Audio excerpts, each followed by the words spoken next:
Hello दोस्तों, नमस्कार। मेरे YouTube चैनल में आप लोगों का स्वागत है। आप लोग जानते होंगे कि हम लोगों का क्या चल रहा है, सामाजिक समझौते का सिद्धांत चल रहा है।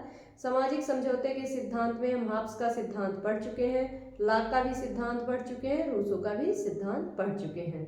अगर इसमें कहीं दिक्कत हो तो प्लीज़ आप लोग ज़रूर बताइएगा। आइए हम लोग कुछ देखते हैं महत्वपूर्ण पॉइंट्स। हमने बताया था कि जो है सामाजिक समझौता सिद्धांत खत्म करने के बाद हम कुछ महत्वपूर्ण पॉइंट्स देंगे जो चीज़ें हम पढ़ा चुके हैं। कुछ हम रखे हैं, कुछ अगले वीडियो में रखेंगे। तो चलिए स्टार्ट करते हैं। हाँ, यह मोस्ट इम्पॉर्टेंट पॉइंट है, तो प्लीज़ आप लोग ध्यान से इसको पढ़िएगा। चलिए स्टार्ट करते हैं वीडियो।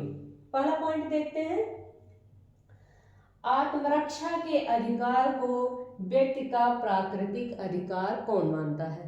पहला क्वेश्चन है, आत्मरक्षा के अधिकार को व्यक्ति का प्राकृतिक अधिकार कौन मानता है? हाब्स, लाक, रूसो। एक बार फिर से रिपीट कर देती हूँ, आप लोगों का आंसर देख लीजिए, आप लोगों को आ रहा है कि नहीं आ रहा है। आत्मरक्षा के अधिकार को प्राकृतिक अधिकार मानता है। आत्मरक्षा के अधिकार को प्राकृतिक अधिकार कौन मानता है? हाब्स, रूसो, लाक। तो कौन मानता है? हाब्स। आत्मरक्षा, ध्यान दीजिएगा, क्वेश्चन मोस्ट इंपॉर्टेंट है। आत्मरक्षा के अधिकार को व्यक्ति का प्राकृतिक अधिकार मानता है। कौन मानता है? हाब्स जो है विधिवत पढ़ाए हैं। अगर आप लोग पढ़े होंगे तो आप लोगों को जो है आंसर मिल गया होगा। हाँ, दूसरा पॉइंट देखते हैं। हाब्स के अनुसार प्राकृतिक अवस्था में व्यक्ति का जीवन कैसा था? हाब्स के अनुसार प्राकृतिक अवस्था में व्यक्ति का जीवन कैसा था? आप लोग बताइए कैसा था? एकाकी था, निर्धन था, निंदनीय था, अल्पकालिक था। मैं पढ़ाई हूँ, विधिवत पढ़ाई हूँ। अगर आप लोग वीडियो देखे होंगे तो आप लोगों के दिमाग में आंसर आ गया होगा। हाब्स के अनुसार प्राकृतिक अवस्था में व्यक्ति का जीवन कैसा था? एकाकी था, निर्धन था, और क्या था? निंदनीय था, अल्पकालिक था। आप लोग समझ गए होंगे। आगे बढ़ते हैं। लाक के विचारों को प्रेरणा मिलती है। लाक के विचारों को प्रेरणा मिलती है। किससे प्रेरणा मिली थी? मैं जब लाक का सिद्धांत पढ़ा रही थी तो उसमें मैंने कई बार जो है रिपीट कर करके मैंने बताया है। तो आप लोग बताइए आंसर क्या होगा? लाक के विचारों को प्रेरणा मिली थी। किससे मिली थी? पहले तो उनके पिता का क्या था? मित्रवत व्यवहार था। दूसरा, 1688 की स्वर्णिम क्रांति से।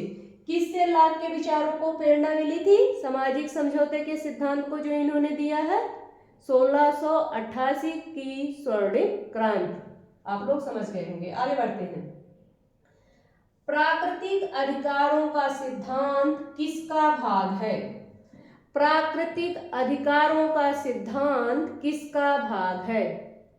प्राकृतिक अधिकारों का सिद्धांत किसका भाग है? आंसर क्या होगा?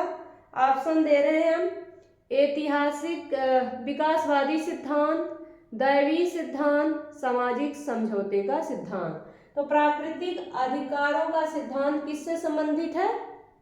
सामाजिक समझौते के सिद्धांत से। किससे संबंधित है? सामाजिक समझौते के सिद्धांत से। आप लोग समझ गए होंगे। आगे बढ़ते हैं। कौन सा सिद्धांत इस धारणा से शुरू होता है कि राज्य की उत्पत्ति से पहले मनुष्य जो है प्राकृतिक अवस्था में रहते थे? क्वेश्चन पूछा जाता है, मोस्ट इंपॉर्टेंट है। कौन सा सिद्धांत इस धारणा से शुरू होता है कि राज्य की उत्पत्ति होने से पहले मनुष्य जो है प्राकृतिक अवस्था में रहता था? तो कौन सी धारणा है? सामाजिक समझौते के सिद्धांत की धारणा। सामाजिक समझौते के सिद्धांत से यह संबंधित है कि जो है राज्य की उत्पत्ति से पहले मनुष्य प्राकृतिक अवस्था में रहता था। किससे संबंधित है? सामाजिक समझौते के सिद्धांत से संबंधित है। आगे बढ़ते हैं। किसके अनुसार राज्य की स्थापना जनता की इच्छा से हुई है? किसके अनुसार राज्य की स्थापना जनता की इच्छा से हुई है? आंसर क्या होगा? किसके अनुसार राज्य की स्थापना जनता की इच्छा से हुई है? किसके अनुसार? सामाजिक समझौते के सिद्धांत के अनुसार। सामाजिक समझौते के सिद्धांत के अनुसार राज्य की स्थापना जनता की इच्छा से हुई है। आगे बढ़ते हैं। सामाजिक समझौते के सिद्धांत के अनुसार राज्य कैसी संस्था है? सामाजिक समझौते के सिद्धांत के अनुसार राज्य कैसी संस्था है? राज्य कैसी संस्था है? राज्य एक मानवकृत संस्था है। राज्य एक मानवकृत संस्था है सामाजिक समझौते के सिद्धांत के अनुसार। मोस्ट इंपॉर्टेंट पॉइंट है, क्वेश्चन पूछा जाता है। सामाजिक समझौते के सिद्धांत के अनुसार राज्य एक मानवकृत संस्था है। आगे बढ़ते हैं। लॉक के अनुसार लोगों ने समझौता किया। लॉक के अनुसार लोगों ने समझौता क्यों किया? क्वेश्चन आप लोगों को मिलता है, लॉक के अनुसार लोगों ने समझौता क्यों किया? कई बार पढ़ाए हैं, बहुत रिपीट करके कि आप लोगों को कॉन्सेप्ट क्लियर हो जाए। आप लोग पढ़े होंगे तो क्वेश्चन का आंसर आपके दिमाग में आ गया होगा। लॉक के अनुसार जो है समझौता जनता क्यों करती है? समझौता क्यों करती है जनता? लॉक के अनुसार लोगों ने समझौता क्यों किया? क्यों किया? ताकि उनके अधिकारों की रक्षा हो सके। लॉक के अनुसार लोगों ने समझौता इसलिए किया ताकि उनके अधिकारों की रक्षा हो सके। क्या हो सके? उनके अधिकारों की रक्षा हो सके। हाब्स के सामाजिक समझौते के सिद्धांत में लोगों ने लेवियाथन को क्या सौंपा? क्या कितने अधिकार सौंपे? हाब्स के अनुसार सामाजिक समझौते के सिद्धांत में लोगों ने अपने कितने अधिकार सौंपे? किसको? लेवियाथन को। हाब्स के अनुसार सामाजिक समझौते के सिद्धांत में लोगों ने लेवियाथन को कितने अधिकार सौंपे? आप लोगों का जब तक कॉन्सेप्ट क्लियर नहीं होगा तब तक आंसर नहीं आएगा। इसलिए प्लीज अगर आप लोग पिछला वीडियो देखे ना हो तो पिछला वीडियो जाके देखिएगा, तब आप लोग जो है इसका आंसर दे पाएंगे। तो लगभग क्या है? सभी अधिकार सौंप दिए थे। क्या है? लगभग सभी अपने अधिकार लोगों ने सौंप दिए थे। किसको? लेवियाथन को। किसको? लेवियाथन जैसे दैत्य को। लेवियाथन को क्या है? सारे अधिकार अपने जनता क्या करती थी? सौंप दी थी। आगे बढ़ते हैं, यहां तक आप लोग समझ गए होंगे। चलिए, राज्य की उत्पत्ति का सबसे सर्वमान्य सिद्धांत कौन सा है? राज्य की उत्पत्ति का सबसे सर्वमान्य सिद्धांत कौन सा है? कौन सा है?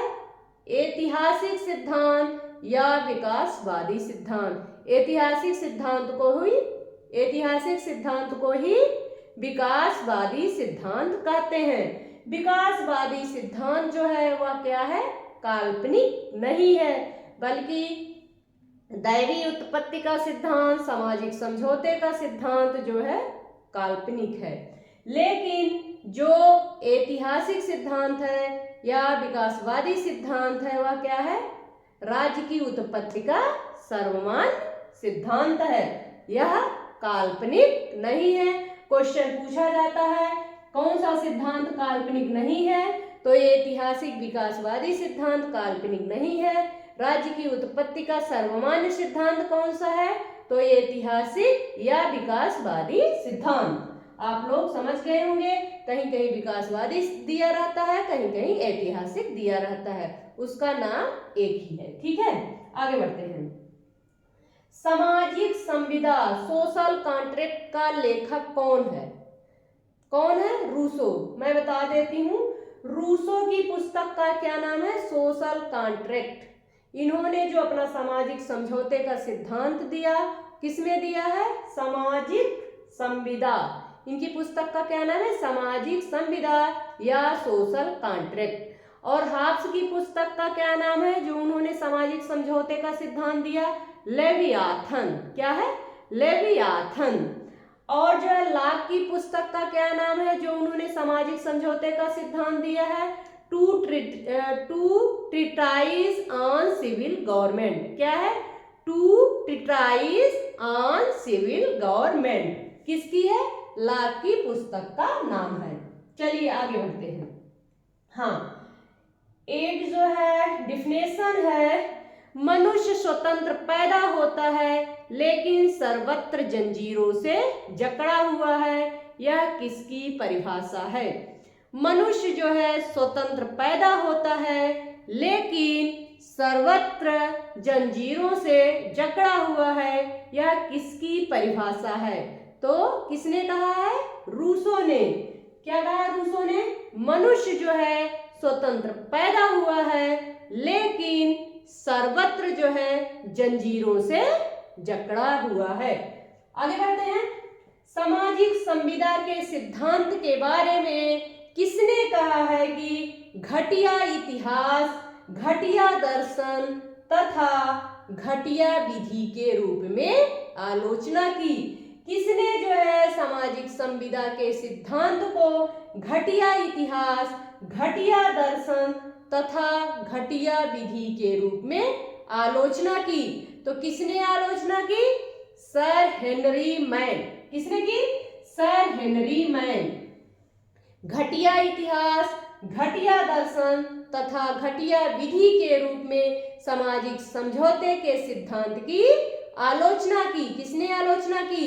सर हेनरी मैन ने आलोचना की। आप लोग समझ गए होंगे। आगे बढ़ते हैं। दैवीय सिद्धांत किसने प्रतिपादित किया? पढ़ा चुके हैं। दैवीय सिद्धांत को किसने प्रतिपादित किया? तो किसने प्रतिपादित किया? जेम्स प्रथम ने। किसने प्रतिपादित किया? जेम्स प्रथम ने। दैवीय सिद्धांत को जो है जेम्स प्रथम ने प्रतिपादित किया। और जो दैवीय सिद्धांत है वह क्या है? धर्म को राजनीति से मिलाता है। क्वेश्चन पूछा जाता है कौन सा ऐसा राज्य की उत्पत्ति का सिद्धांत है जो धर्म से राजनीति को मिलाता है? तो कौन सा सिद्धांत है? दैवी उत्पत्ति का सिद्धांत है। दैवी उत्पत्ति का जो सिद्धांत है वह धर्म को राजनीति से मिलाता है। आप लोग समझ गए होंगे। आगे बढ़ते हैं। पितृसत्तात्मक सिद्धांत किसने प्रतिपादित किया? पितृसत्तात्मक सिद्धांत किसने प्रतिपादित किया? तो किसने किया? Sir Henry man. Sir Henry man ने जो है पितृसत्तात्मक सिद्धांत को प्रतिपादित किया है। आगे बढ़ते हैं। राज्य ही नगर था और चर्च भी, यह किस व्यवस्था का विवरण प्रस्तुत करता है? ध्यान दीजिएगा, आप लोग पढ़ा चुके हैं हम। राज्य ही नगर था और चर्च भी, राज्य ही नगर था और चर्च भी, यह किस व्यवस्था का विवरण प्रस्तुत करता है? यह वाक्य राज्य ही नगर था और चर्च भी, यह वाक्य किस व्यवस्था का विवरण प्रस्तुत करता है? तो किसका प्रस्तुत करता है? यूनानी नगर राज्यों का। किसका? यूनानी नगर राज्यों का। आप लोग समझ गए होंगे। आगे बढ़ते हैं। राजनीतिक चेतना राज्य की उत्पत्ति के सिद्धांत का एक कारक है। राजनीतिक चेतना राज्य की उत्पत्ति के किस सिद्धांत से संबंधित है? किस सिद्धांत से संबंधित है? राजनीतिक चेतना। अभी हम पढ़ाए नहीं, आगे पढ़ाएंगे, लेकिन आप थोड़ा आप लोग तो थोड़ा बहुत तो जानते ही होंगे। अगर आप टीजीटी पीजीटी की तैयारी कर रहे हैं तो बिल्कुल आप लोग थोड़ा बहुत पढ़े होंगे। तो चलिए, राजनीतिक चेतना जो है, आप लोग अपनी पढ़ाई भी चेक कर लीजिए इस हिसाब से। राजनीतिक चेतना राज्य की उत्पत्ति के किस सिद्धांत से संबंधित है? किस सिद्धांत से संबंधित है? विकासवादी सिद्धांत से। किस सिद्धांत से? विकासवादी सिद्धांत से राजनीतिक चेतना संबंधित है। आगे बढ़ते हैं। रूसो के लिए समान इच्छा की अभिव्यक्ति किस रूप में होती है? क्वेश्चन आप लोगों को मिलता है, रूसो के लिए समान इच्छा की अभिव्यक्ति किस रूप में होती है, या किस रूप में जो है रूसो जो है समान इच्छा को स्वीकार करता है? किस रूप में रूसो जो है समान इच्छा को स्वीकार करता है? तो किस रूप में? कानून के रूप में समान इच्छा को जो है रूसो स्वीकार करता है। तो यह रहा महत्वपूर्ण पॉइंट। इसके आगे जो है हम लोग कल पढ़ेंगे। तो प्लीज चैनल को शेयर करें, सब्सक्राइब करें, लाइक करें और प्लीज कमेंट आप लोग जरूर करें। धन्यवाद।